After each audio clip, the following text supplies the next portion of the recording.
Buenas tardes, buenas noches, buenos días, personitas, dependiendo de la hora a la que estén escuchando este podcast.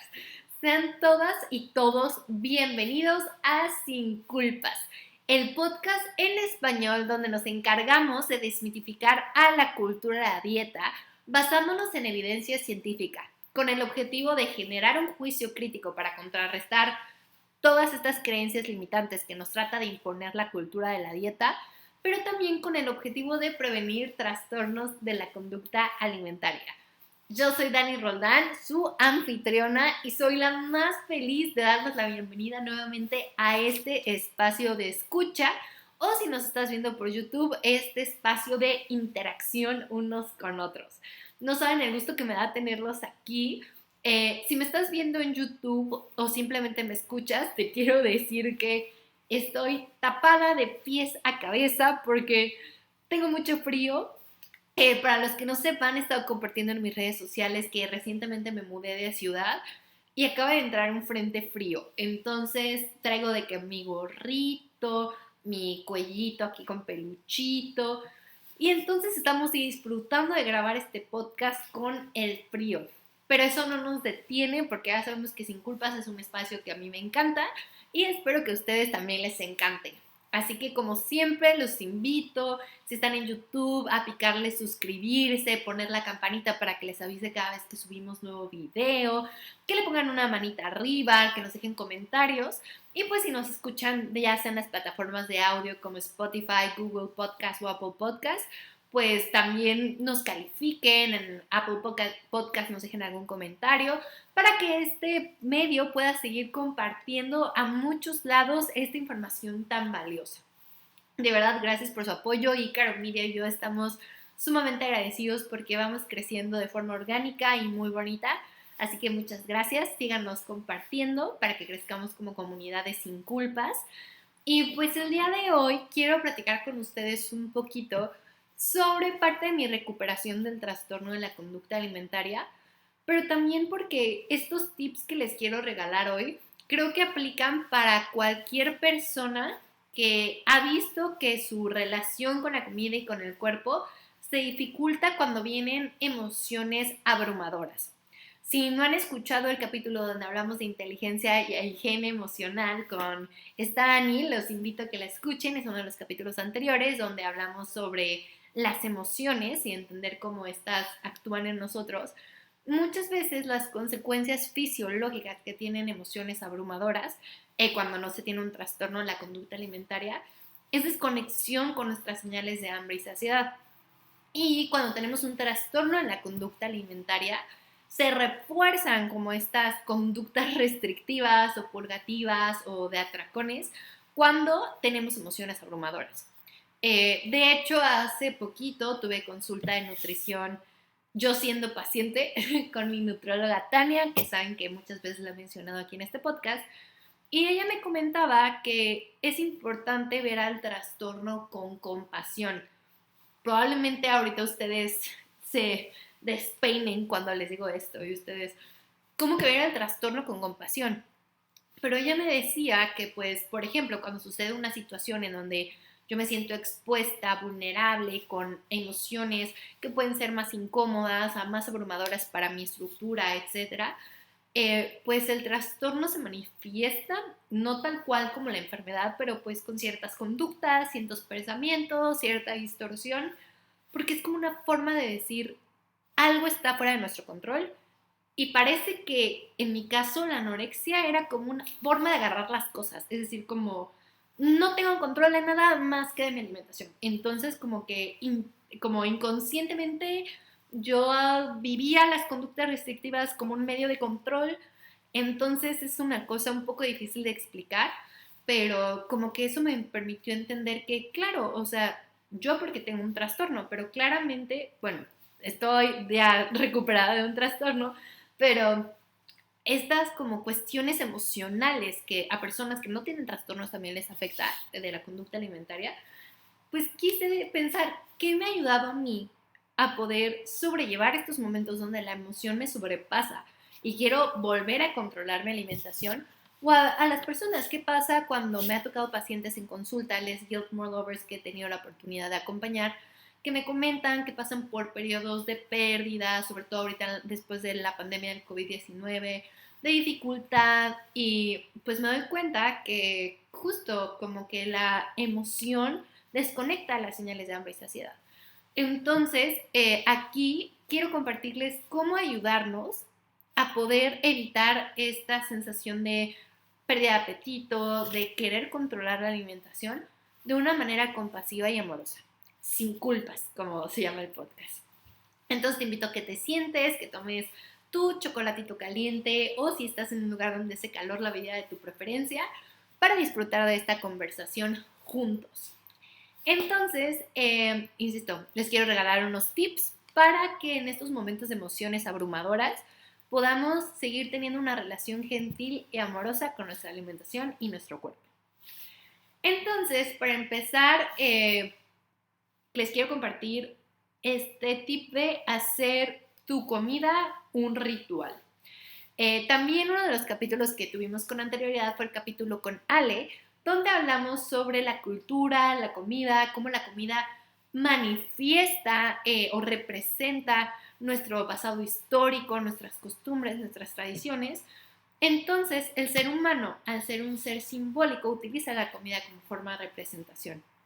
Entonces, te invito a que cuando tengas estos días donde no sientes apetito o donde el trastorno está sobrepasando tu situación, hagas de tu comida un ritual, que vuelvas al corazón, como decía Ale, recordar, que re significa como regresar, volver, y cordar corazón, volver a tu corazón. Entonces, tratar de manifestar algo a través de tu alimentación. ¿Qué quiere decir esto? Pues yo quiero representar o quiero manifestar lo agradecida que estoy por este momento de compartir con mis seres queridos. O incluso quiero representar mis emociones. A lo mejor voy a escoger platillos con ciertas características que me permitan decir, así me siento en este momento y quiero representarlo a través de mi comida.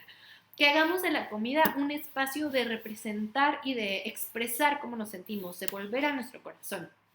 Y creo que algo muy bonito es también recordar que así como comemos para nutrir nuestro cuerpo y agradecer por los nutrimentos que estamos ingiriendo, por la energía, por las proteínas, los carbohidratos, las grasas, vitaminas, minerales, también recordemos que comemos para estar con nuestros seres queridos. También recordemos que comemos para expresar, que todo esto se simboliza en ese momento de comer. Entonces creo que eso ayuda a darle un sentido más trascendente a la alimentación, en lugar de solo sentarnos a comer calorías o ciertas cantidades que tenemos que consumir, porque muchas veces en el caso del trastorno eso es lo que dificulta la alimentación. O probablemente si estamos en una situación emocional que nos quita el apetito, nos va a dar igual si solamente tenemos un motivo para comer. Pero si cuando vemos el espectro de lo que puede representar esta alimentación, nos motivamos más a comer. Y creo que también es valioso darle una intención a esta comida. Es decir, esta comida quiero ofrecerla, quiero compartirla por esto, dando gratitud a mis seres queridos, pero dando gratitud también a este alimento. Yo me acuerdo que yo hacía mucho una oración antes de comer, que era como que yo que santifique esta comida, que el hecho de sentarme, que me está costando tanto trabajo sentarme a comer, sea un acto que me santifique, que me permita, pues sí, vivir con más amor cada momento de mi vida y que me permita conectar más con la alimentación. Entonces, puedes darle esa intención a tu momento de comer. Y un ejercicio que a mí me dejó justo Tania, cuando estaba en mi recuperación como un poquito más fuerte, era hacer cartas de paz a los alimentos. De hecho, es eso algo que también trabajamos en consulta, por si te interesa tener una consulta de acompañamiento en alimentación intuitiva. El hacer las paces con los alimentos te permite estar en paz, o sea, valga la redundancia, ¿no? Poder comer tranquilo, poder tener algo más trascendente. Entonces yo me acuerdo que antes de comer, por ejemplo, si la tarea de mi semana era comerme unas papas, que son estas papas que vienen como frituras, las que vienen en bolsitas, yo hacía una carta. Entonces me acuerdo que ponía mi cirio, una vela, ponía aromaterapia, ponía música y le hacía una carta a las papas.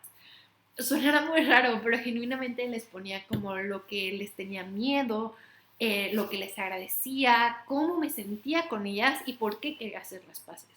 Y posteriormente me las comía. Entonces era todo un ritual lo que giraba en torno a mi comer. Así que te invito a que si tú estás teniendo unas emociones que te quitaron el apetito, hagas tu comida un ritual. Y que por el contrario, si tienes un trastorno alimentario y lo que te está dificultando es comer tranquilo, ya sea de restricción o por una cuestión de deseo compulsivo de comer, te sientes y hagas de tu comida un ritual. De verdad es algo muy gentil y amoroso que se disfruta mucho. Ese es el primer tip que les quiero compartir.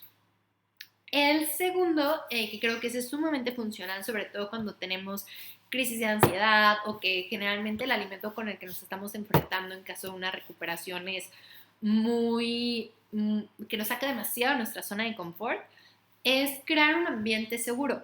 Y les voy a platicar una experiencia que a mí me pasó. No me acuerdo si me la platiqué en el podcast, pero te invito a que que te vayas a escuchar los otros capítulos. Y si estás en YouTube, me dejes en los comentarios. Y si no estás en YouTube, me busques en mis redes sociales, que te las voy a dejar también ahorita en unos momentos. Y que me escribas por DM o, insisto, en los comentarios, en qué capítulo lo dije, porque no sé si ya lo conté o no. Pero yo cuando estaba en mi recuperación, llegó un momento que Tania me dijo a mí, tu tarea de esta semana es ir a comer a un restaurante que te guste mucho. Y pues la verdad yo estaba muy nerviosa, hace muchísimo que yo había dejado de salir a restaurantes por no poder tener control sobre mi alimentación. Entonces les pedí a mis papás que ellos escogieran a dónde me iban a llevar. Y me llevaron a mi restaurante de sushi favorito. O sea, yo recuerdo que los primeros, que serán casi 15 cumpleaños de mi vida, los pasé yendo a ese restaurante. Y fue una experiencia muy angustiante porque yo recuerdo que era como si todo estuviera dimensionado. Yo me acuerdo que yo me sentaba a comer y escuchaba como los barullos en eco, o sea, como que no escuchaba las voces de la gente comiendo alrededor de mí, pero sí escuchaba los cubiertos, como que los olores los sentía sumamente intensos y los platillos los veía. O sea, yo me acuerdo que yo estaba como así ardilla viendo cómo pasaban todos los platillos. Y cuando me ponen mi plato enfrente, o sea, yo me acuerdo que fue como mis ojos se hicieron grandotototototes y empecé a llorar. O sea, empecé a llorar ahí en medio del restaurante. De hecho, mis papás como que estaban en shock y no sabían qué hacer y yo les dije, vámonos, por favor, o sea, vámonos. Tuvimos que pedir la cuenta y salimos corriendo. Fue una experiencia muy fuerte. Hoy se los platico más tranquila y mis papás también les pueden platicar si gustan la experiencia que ellos vivieron. Pero a lo que voy es, en ese momento para mí ese no representó un lugar tranquilo. Y probablemente si simplemente estás en un periodo triste o muy enojado de tu vida, en donde justo no te sientes cómodo o cómoda en algún lugar, te invito a que crees este espacio seguro para alimentarte. Que sea un espacio donde sientas tranquilidad. Puedes decidir si quieres comer con tus seres queridos o no. A mí lo personal me funcionaba mucho más comer con alguien porque me motivaba, me permitía como agarrar fuerzas, también me motivaba a poner un poco de música, poner la mesa con flores. A mí me encantan las flores, entonces caía como plantitas, me relajaba mucho. Entonces probablemente para ti sea una vela o un poco de música o aromaterapia, algo que te permita, así como en el ritual, bajar los niveles de angustia al momento de afrontar el alimento. O simplemente comer, como que eso te relaje y te permita estar con el alimento. Si se dan cuenta, se relaciona como un poco el ritual con la ambientación, pero eso te puede ayudar a sentirte más tranquilo. Recuerden que estos son consejos personales y lo que he visto que ha funcionado a pacientes míos, pero es poco a poco. Cada quien encuentre lo que le da más seguridad. Insisto, para mí es comer acompañada, con flores en la mesa, con pasito a pasito, pero esto creo que te puede ayudar. Otro que a mí me ayuda muchísimo es recordar el por qué lo estoy haciendo. Pensando en el trastorno, una vez yo fui a comer con un amigo muy querido que comimos pasta. Y bueno, para mí la pasta era uno de los alimentos que me detonaban. Entonces comimos, supongamos, como a las 2 de la tarde y yo llegué a mi casa, estuve ahí disfrutando de la tarde y más o menos como a las 8 de la noche me empieza a dar hambre. Pero me empecé a angustiar y yo dije, ay, es que comí pasta y me acabé el plato. O sea, empecé con todos estos pensamientos de cultura de dieta y me acuerdo que estaba platicando con mi novio y yo le decía, es que tengo mucha ansiedad y como que le quería decir, no quiero cenar. pero en lo que pensaba que hacía, no sé qué, dije, a ver, tengo hambre y lo que me está diciendo el trastorno es no quiero cenar. ¿Cómo me siento? Empecé a hacer una serie de herramientas que me enseñaron mis terapias y dije, la opción es cenar, voy a cenar. No saben el trabajo que me costó, pero una de las razones por las que decidí cenar fue porque quieres estar bien, porque tú quieres poder seguir saliendo con tus amigos y quieres poder ir a cenar en algún futuro, que en ese momento yo tenía una relación a larga distancia, ir a cenar con tu novio después, y porque quieres tener una vida y quieres sentirte plena, y no, como que empecé a ver más allá de esa comida. Y entonces dije, esta cena me va a permitir hacer esto, porque fomenta mi recuperación. Y si lo vemos fuera de un trastorno, supongamos que estoy en un momento muy vulnerable y no tengo apetito, puedo decir, esta comida me va a dar energía para poder sobrellevar este momento. Me va a dar energía para tomar las mejores decisiones porque mi cerebro necesita glucosa para poder decidir en este momento de tanta angustia. Que empecemos a recordar el por qué estamos comiendo, tanto para una recuperación de un trastorno como para la recuperación de cualquier situación emocional que estemos sobrellevando. Entonces, o anudado al ritual, más el ambiente seguro, más tus motivaciones, va a ser más fácil comer. El hambre práctica, oigan, esto es muy importante y valioso. En la alimentación intuitiva existen distintos tipos de hambre. Yo en mis sesiones los combino con los tipos de hambre en la alimentación consciente, pero en la alimentación intuitiva son 4. Y dentro de estos 4 está lo que es conocido como el hambre práctica. El hambre práctica es como un hambre que va a estar más basada en horarios, en planeación, no porque estemos a favor de la cultura de la dieta, sino porque va a haber circunstancias como viajes, trabajo, traslados, donde vale la pena tener una planeación que nos permita ser intuitivos, pero a la vez tener recursos. Es decir, probablemente no me dé hambre, pero si me da hambre tengo los recursos para poder sobrellevarlo. O porque si no llevo este lunch o este pequeño snack, probablemente posteriormente tengo un hambre voraz y suceden muchas cosas que lo podemos ver en consulta si te interesa. Pero más allá de esto es recordar que pues el inicio de un trastorno de la conducta alimentaria, un tratamiento, va a depender del paciente, pero en la mayoría de los casos no se puede llevar un proceso de alimentación intuitiva porque justo estás sumamente desconectado de tus señales de hambre y saciedad y tu intuición por el estado de enfermedad.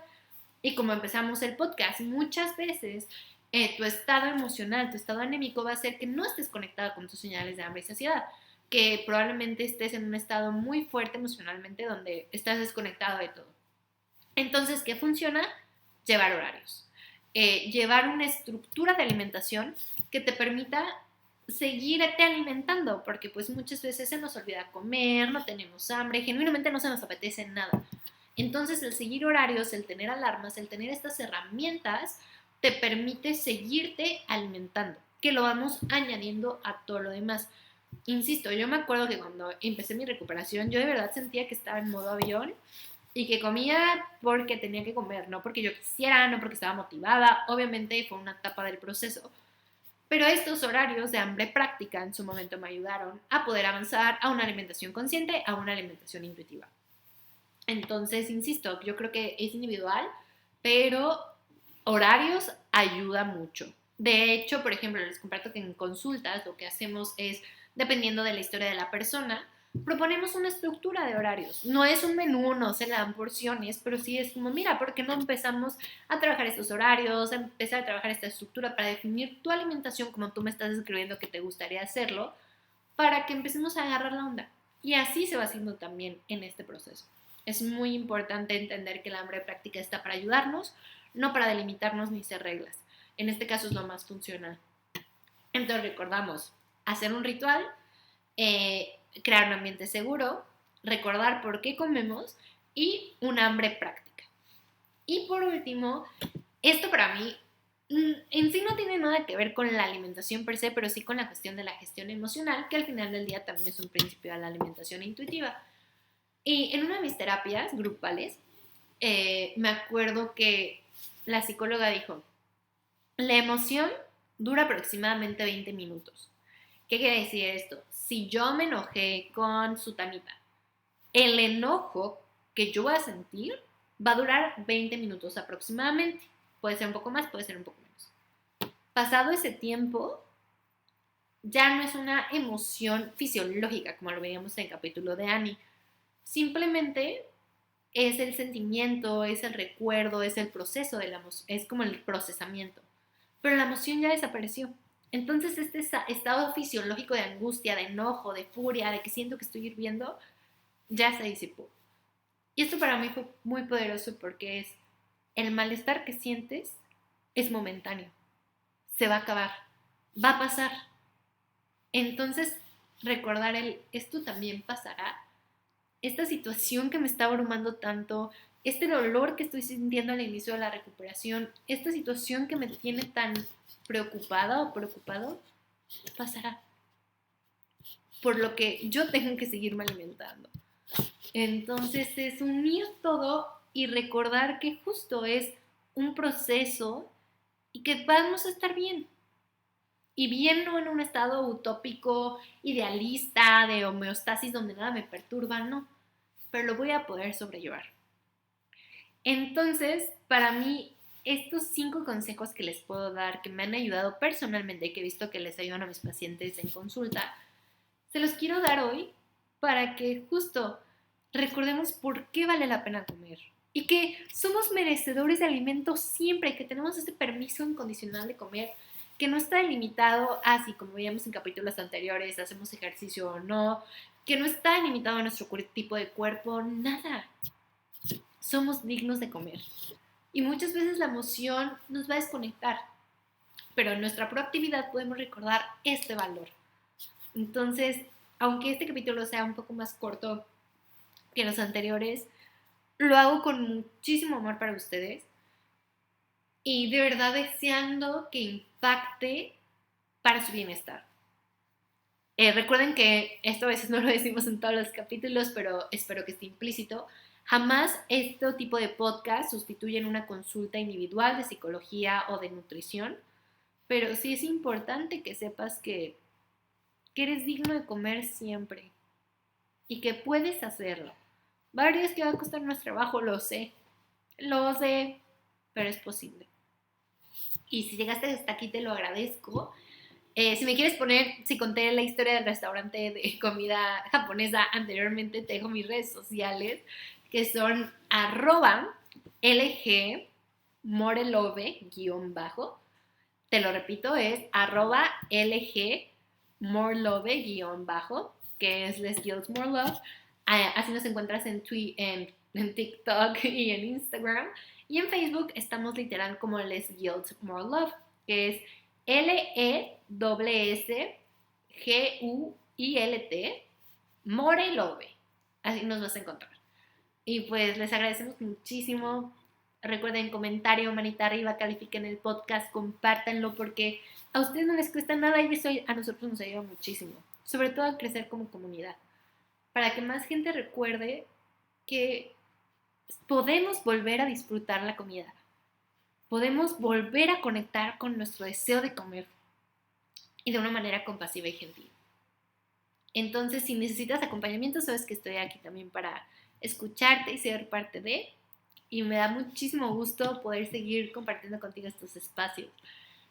Sin Culpas es un podcast creado para ti y pues te deseo de todo corazón que vuelvas a conectar con el momento de comer y que vivas la alimentación con menos culpa, con más amor. Que vivas una vida sin culpas. Nos vemos la próxima semana. Bye.